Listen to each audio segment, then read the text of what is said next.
குழந்தை பிறக்கிற போது ஏற்படுகின்ற கிரக மாற்றங்களின் பாதிப்புகள் குழந்தையின் மூளையில் பதிந்து விடுகிறது என்பதும், அதன் தன்மைக்கேற்ப குழந்தையின் மூளை வளர்ச்சியும் குணமும் அமைகிறது என்பதும் என்று ஜாதகம் கணிக்கப்படுவதும் உண்மைதானா? அப்படி என்றால் அந்த பதிவுகளை மாற்றி நம்மை திருத்திக் கொள்ள முடியுமா? முடியும் என்றால் பிறவியிலேயே மூளையில் ஏற்பட்ட பாதிப்பால் உண்டான ஊனத்தை தவிர்த்துக் கொள்ள முடியுமா?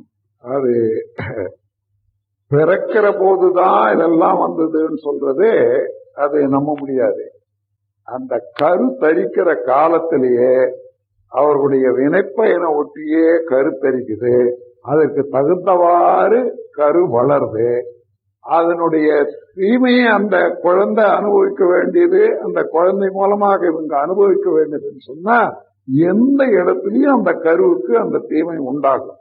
அதனால அதன் பிறந்த போதோ அங்க எடுக்கிற போதோ அதனால ஆஸ்பத்திரிகளை தப்பு அப்படி இப்படின்னு சொல்றதெல்லாம் மேலோட விவகாரமே தவிர அது வினையை ஒட்டி தான் வரும். உதாரணமா ஒரு கரு உற்பத்தி ஆச்சு. அந்த கரு உற்பத்தி காலத்துல அவங்களுடைய மனநிலை என்ன அதை ஒட்டி இருக்கும். கிரக நிலை என்ன அதை ஒட்டி இருக்கும்.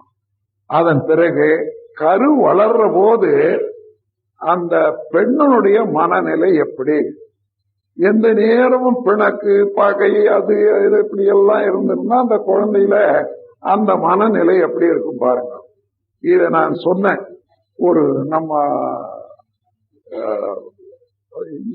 ஜிஎஸ் ராஜு என்ற ஒரு சயின்டிஸ்ட் இருக்காரு இல்லையா, அவருக்கு சொன்னேன். அவர் என்ன பண்ணாருன்னா, அவருடைய ஃபேக்டரியில ஒரு 150 பெண்களே இருக்காங்க. கர்ப்பமான பெண்களுக்கு ஒவ்வொரு மணி நேரம் என்னுடைய டேப் போட்டு பார்க்கிறார். அது அப்படியே தூங்கிடுறாங்க அவங்க. அதை டேப் போட்டுட்டே இருக்காரு.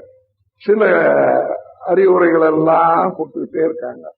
அந்த குழந்தை பிறந்த பிறகு பார்த்தா அந்த குழந்தைய நடத்த வேற தெளிவாக மற்றவங்களை விட தெளிவாகிறது.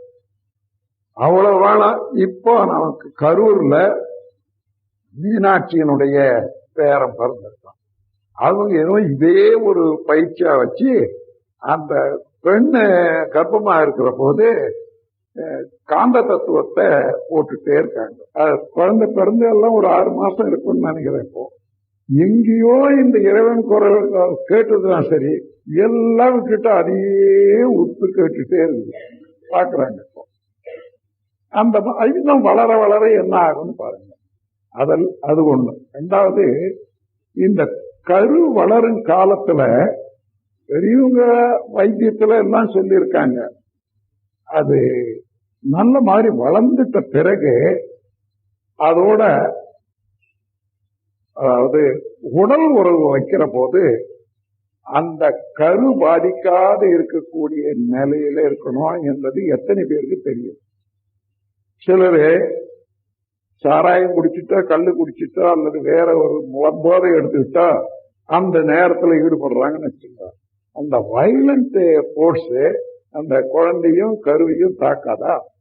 அப்ப தாக்குறது சிறு அளவா இருந்தாலும் சரி, அதுல இருந்து வளரக்கூடிய வளர்ச்சியெல்லாம் தாக்கும். அது பிறந்த பிறகு அது மென்டலி ரிட்டார்டடாகவோ அல்லது உடல் ஊனமுற்றதாகவோ இருக்கிறதுல அது யாரும் வியப்படைகிறதுக்கே இல்லை. அதனால இந்த கரு வளர்ச்சியை பத்தி, கரு உற்பத்தியை பத்தி, அதனுடைய குணநலத்தை பத்தி ஆணுக்கு பெண்ணுக்கு கல்யாணம் பண்ணி சீதனம் கொடுக்கிற மாதிரி ஒரு மாசம் பாடத்திட்டம் வைக்கணும். அதன் பிறகு அவங்கள வாழ விடணும். அந்த மாதிரி ஒரு திட்டம் வந்தா இதை தெரிந்து கொண்டு நல்ல குழந்தைகளை பிறக்கணும். நல்ல குழந்தையோ அது கெட்ட குழந்தையோ நம்மண்டதான் இருக்குது என்றதை பெற்றோர்கள் தெரிந்து கொள்ளக்கூடிய காலம் வரணும். அதுக்குரிய பயிற்சி இருக்கணும், பாடத்திட்டங்கள் வரணும். அப்பதான் சரியா இருக்கும்.